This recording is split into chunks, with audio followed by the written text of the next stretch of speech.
पाकिस्तान की कामयाब सिफारतकारी अजली दुश्मन भारत में भी पाकिस्तान को दाद दी जा रही है। मुबारक हो।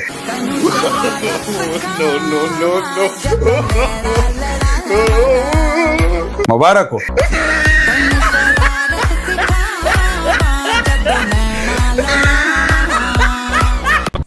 इंडियन चैनल्स जो हैं वो हम बैन है क्योंकि इतनी ज्यादा कॉमेडी हम दिखाना नहीं चाहते अपने लोगों को। बेटी के तारे पिछले में तो दो लिकट जाएगा यदि बहन पाल रहे हो बेटा। आपका सोशल मीडिया क्या कहता है? Property as receive, property as receive.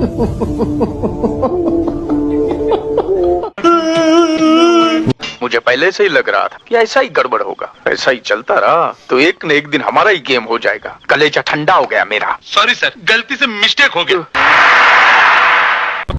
आज पाकिस्तान को इतनी शानदार कामयाबी मिली है कि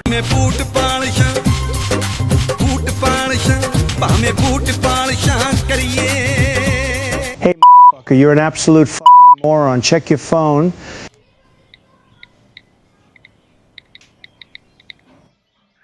Your draft has been posted, Honorable Mr. President. Good. पहली लाइन जो शहबाज शरीफ साहब ने अपने ट्वीट में लिखी, जो 1 बजे के करीब रात को उन्होंने की, उसमें था draft Pakistan prime minister message on x. समझ रहे हैं आप? देखिए अब मैं आपको एक बारीक चीज समझाता हूं। ये दुनिया भर के तज्जियाकार इस पे बात कर रहे हैं कि ये मैसेज शहबाज शरीफ ने खुद नहीं लिखा, और ये भी वो क्लेम कर रहे हैं कि ये मैसेज पाकिस्तान के अंदर से किसी सरकारी महकमे ने भी नहीं लिखा। मैं अच्छी तरह जानता हूं जो सरकारी लैंग्वेज है, मैं जर्नलिस्ट हूं, सारी जिंदगी हमने ये फाइलें पढ़ी हैं, सारी जिंदगी हमने ये डॉक्यूमेंट देखे हैं। तो पाकिस्तान के अंदर से अगर कोई लिखता तो सिर्फ प्राइम मिनिस्टर लिखता, पाकिस्तान प्राइम मिनिस्टर नहीं लिखता, सिर्फ प्राइम मिनिस्टर लिखता। अगर आसिम मुनीर साहब ने लिखा होता या एस्टेब्लिशमेंट ने लिखा होता तो सिर्फ प्राइम मिनिस्टर लिखता, किसी ब्यूरोक्रेट ने लिखा होता तो सिर्फ प्राइम मिनिस्टर लिखते। लेकिन ये किसी और मुल्क ने क्योंकि लिखा है, और जुबान भी वही है जिस किस्म की जुबान डोनाल्ड ट्रंप इस्तेमाल करते हैं या अमेरिकन इस्तेमाल करते हैं। सही पकड़े हैं। तो ये मैसेज लिखा हुआ पहले पाकिस्तान की मिलिट्री एस्टेब्लिशमेंट के पास आया, और शहबाज शरीफ साहब ने एक्साइटमेंट में और उजलत में इतनी खुशी थी कि अमेरिका से मैसेज आ गया है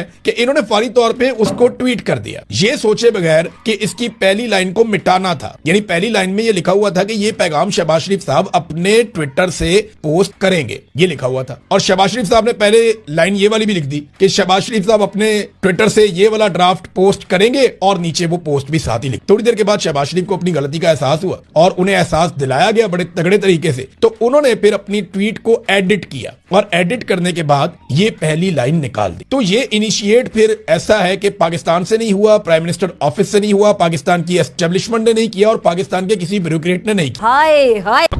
पाकिस्तान ने अपनी कोशिशों से, अपनी एक मुदब्बिराना कोशिशों से एक ऐसा कारनामा अंजाम दिया है कि जिसमें न सिर्फ ईरान और उसके जो अरब ममालिक हैं और इजराइल और अमेरिका, पूरी दुनिया के लिए एक बहुत जबरदस्त नाजुक मोड़ था। वो जो ड्राफ्ट वाला है ना मामला, हाँ। ये बात जो अभी हो रही है, ये बहुत पहले 2 हफ्ते पहले ये डॉक्टर एस जयशंकर ने बता दी थी। पाकिस्तान मीडिएटर नहीं है, पाकिस्तान डाकिया है। हाँ भाई हाँ। चल रहा है ना कि पाकिस्तान ने सीज फायर करवाया और पाकिस्तान ने बहुत बड़ा किरदार, कोई किरदार नहीं है, बिके हुए हैं ये लोग। ये एक एक बोटी के लिए, एक एक हड्डी के लिए बिकने वाले लोग हैं ये पाकिस्तान के जो अशराफिया इनके जर्नल हैं। इस्लामिक वे से देखा जाए तो ये सब कुछ पहले लिखा हुआ है। अच्छा, अब सब कुछ हो रहा है, दज्जाल का आना, सब कुछ इमाम मेहदी का आना, वो सब कुछ पहले इस्लाम के अंदर लिखा गया। कौन सा माल फूकते हैं पाकिस्तानी? इनसे पूछा जाए कि किस किस प्योरिटी का माल फूक रहे हैं, किस लेवल का 99% प्योरिटी का माल फूक रहा है पूरा पाकिस्तानी? कुछ भी। इसराइल के जितने असला बनाने के कारखाने वो इंडिया में, तो इंशाल्लाह एक भी कारखाना नहीं छोड़ेंगे। ये जंग ने इंडिया में जाना ही जाना है। ठीक है,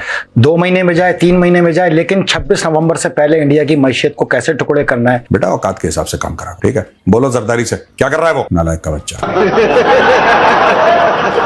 कि पाकिस्तान ने खुद को कितना इम्पोर्टेंट अंदाज के अंदर, कितने अच्छे अंदाज के अंदर अपने मफादात को भी सेफ गार्ड किया है। पाकिस्तान ने अपने आप को बचाया है। इसको बुलाया खाना खाने के लिए व्हाइट हाउस, ये गदगद होके जमीन पे गिर गया। तहकीक करो, ये ना हो कि तुम अपनी जहालत में किसी का नुकसान कर दो और तुम्हें उसके ऊपर नदामत उठानी पड़े। इसके साथ साथ अमेरिका और बल्कि तीनों ग्लोबल पावर्स जो है उनकी हम बात करते हैं कि तीनों पावर्स जो है वो पाकिस्तान के ऊपर ट्रस्ट करती हैं। अच्छा, अगर आपका दुश्मन इंडिया अगर वो रशिया से तेल ले सकता है तो आप क्यों नहीं ले सकते? बेकारी को कौन पूछता है?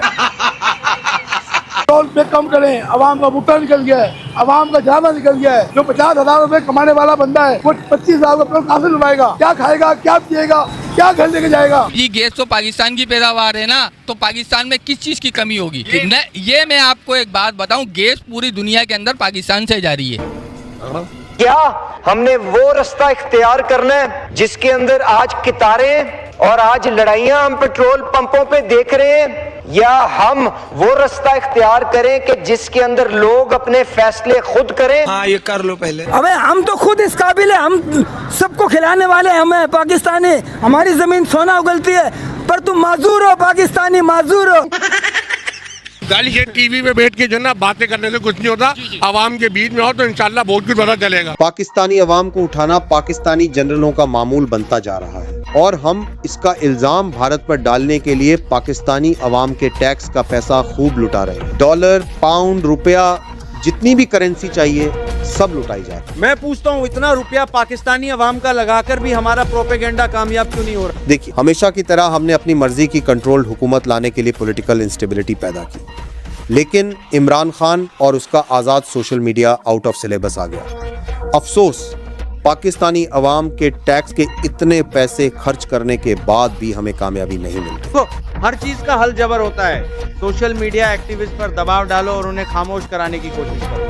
वो तो हम सर बचपन से ही कर रहे हैं, लेकिन अवाम अब ये चूरन खरीदने के लिए तैयार नहीं। देखो, इनका सॉफ्टवेयर अपडेट करने से एक तीर से दो शिकार होंगे। एक तरफ ये लोग इबरत का निशान भी बन जाएंगे ताकि कल को सब हमें यस सर कहें, और दूसरी तरफ ये मायूस होकर मुल्क से बाहर चले जाएंगे और फिर रेमिटेंसेस भेजेंगे, जिसे मैं ब्रेन गेन कहता हूँ। वाह वाह सर, क्या विजन है आपके इसी विजन की वजह से हमने आपको मार्शल बना दिया है। Keep it up. पाकिस्तान जो इतना बाहर से तेल मंगवा रहा है इतने सालों से, पाकिस्तान के पास इंडिया की तरह अपनी रिफाइनरीज क्यों नहीं है कि वो तेल रूस और ईरान से मंगवा के सस्ते दामों पे और यहीं पे इनको रिफाइन करे ताकि हमारा ज़र मुबादला बचे? आपका इस बारे में क्या ख्याल है? जी, हमारी रिफाइनरीज नहीं है, हमारे पास तो पैसे नहीं है रिफाइनरी बनाने, ऐसे नहीं है रिफाइनरी बनाने, ऐसे नहीं है रिफाइनरी बनाने।